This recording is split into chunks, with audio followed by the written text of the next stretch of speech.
Bonjour et bonne rentrée à tous. C'est avec plaisir que nous vous convions à cette nouvelle saison d'Univers Science TV et à notre rendez-vous hebdomadaire consacré à l'actualité scientifique. Pour ce numéro de rentrée, nous vous invitons à découvrir des astronautes littéralement catapultés dans l'espace, un embryon en train de se développer sous l'œil des caméras, un système planétaire comparable au nôtre ou encore des fourmis zombies de 48 millions d'années. Étonnant projet que celui mené par deux Danois, Peter Madsen et Christian von Benson. À travers leur association, la Copenhagen Suborbitals, ils ambitionnent d'envoyer des hommes dans l'espace à l'aide d'un dispositif incomparablement léger. Pour parvenir à leur fin, ils ont imaginé placer le passager en position debout, dans une capsule d'à peine 65 cm de diamètre. L'ensemble est propulsé grâce à une fusée légère conçue spécialement à cet effet. Un décollage au cours duquel l'astronaute devra subir une accélération de 3G, soit 3 fois la pesanteur terrestre. Après un vol parabolique culminant à 120 km d'altitude, la capsule et son passager retomberont sur Terre, ralentis par des parachutes, avant de plonger en mer. Un premier vol expérimental doit avoir lieu au plus tard le 17 septembre. Dans un premier temps, un mannequin fera office de passager et l'altitude limite sera fixée à 30 km. Si ces essais s'avèrent concluants, Peter Madsen lui-même tentera sa chance à bord de cette capsule aux dimensions inhabituelles. Selon ses promoteurs, le projet se veut totalement pacifique et il n'a pas pour objectif de transporter des charges militaires. L'association aimerait surtout démontrer qu'il est possible d'envoyer des hommes dans l'espace à l'aide de dispositifs autrement moins lourds et moins coûteux que des navettes ou des vaisseaux de type Soyouz.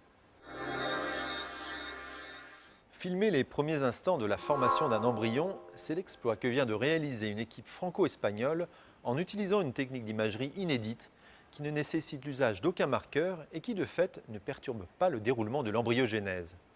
Les chercheurs sont ainsi parvenus à retracer le développement cellule par cellule d'un embryon de poisson. Au premier stade de sa formation, l'embryon ressemble à ça, une poche de réserve nutritive, le vitellus, surplombée d'une cellule qui se divise et se divise encore au fil du temps.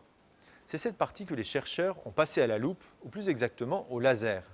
Certaines structures biologiques, comme la paroi des cellules ou des alignements de fibres qui se mettent en place lors de la division de la cellule, ont en effet la propriété de réémettre spontanément de la lumière lorsqu'elles sont éclairées. En utilisant ce phénomène, les chercheurs ont pu suivre la naissance et le devenir de chaque cellule embryonnaire, et ce jusqu'au stade des 1000 cellules. Ils ont ainsi également pu observer qu'au fil du temps, les divisions cellulaires ne se font plus de manière simultanée, mais plutôt par vagues. Si vous aviez quelques doutes sur l'existence des zombies, sachez qu'il en existe bel et bien chez les fourmis. Quand l'un de ces insectes ingère les spores d'un champignon parasite, ce dernier modifie le comportement de l'animal. La fourmi quitte alors subitement sa colonie et grimpe sur une feuille avant de mordre l'une de ses nervures pour ne plus jamais la lâcher. Si pour la fourmi le voyage se termine ici, le champignon dispose désormais des conditions idéales pour se développer et disperser ses spores. Or, ce scénario macabre n'est pas nouveau. Des chercheurs britanniques viennent en effet de remarquer que les veines de feuilles fossilisées vieilles de 48 millions d'années présentent des marques semblables à celles laissées par les fourmis contemporaines lorsqu'elles sont parasitées. Tout porte donc à croire qu'il s'agit bien du même processus. Les fourmis en temps normal n'ont en effet aucun intérêt à mordre dans les veines des feuilles qui ne constituent pas une nourriture et qui peuvent se révéler toxiques. Ces détails n'avaient encore jamais été remarqués par les paléontologues et l'examen d'autres feuilles fossilisées devrait permettre de conforter l'hypothèse selon laquelle ce type de parasitisme s'est installé il y a des millions d'années. En seulement 15 ans, pas moins de 490 planètes ont pu être détectées autour d'étoiles autres que notre Soleil. La discipline étant encore jeune, les découvertes dans ce domaine sont légion. Grâce au télescope de 3,60 m de l'observatoire de la Silla au Chili, une équipe européenne vient ainsi d'identifier pour la première fois jusqu'à 7 planètes orbitant autour d'une même étoile. Un système planétaire en bien des points comparable au nôtre. Comme souvent dans ce domaine, cette découverte est le fruit d'une observation indirecte. Grâce au spectrographe HARPS, les chercheurs ont étudié durant 6 ans les infimes perturbations gravitationnelles d'une étoile et en ont déduit la présence de planètes. 5 d'entre elles sont des géantes gazeuses comparables à Neptune.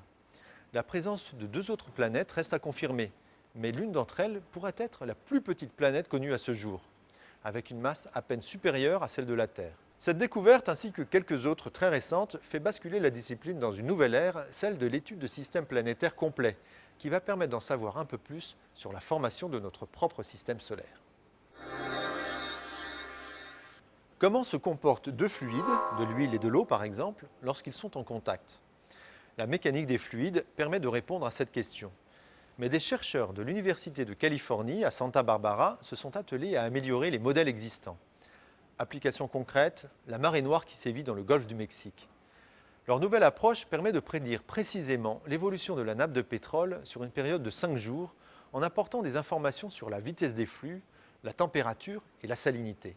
Mais cette modélisation permet surtout de déterminer avec une précision accrue les zones de mélange entre les deux fluides. Le modèle a déjà fait ses preuves en prédisant l'arrivée des nappes sur certaines côtes de Louisiane ou de Floride. Selon les chercheurs, si le déversement de pétrole n'avait pas été stoppé, en faisant abstraction de l'évaporation, il aurait fini par atteindre jusqu'à 80% de l'ensemble du golfe du Mexique. Voilà, ce numéro est terminé. Rendez-vous vendredi prochain dans cette même émission pour un nouveau tour de l'actualité scientifique ou bien sur scienceactualité.fr, le site de la rédaction. À la semaine prochaine.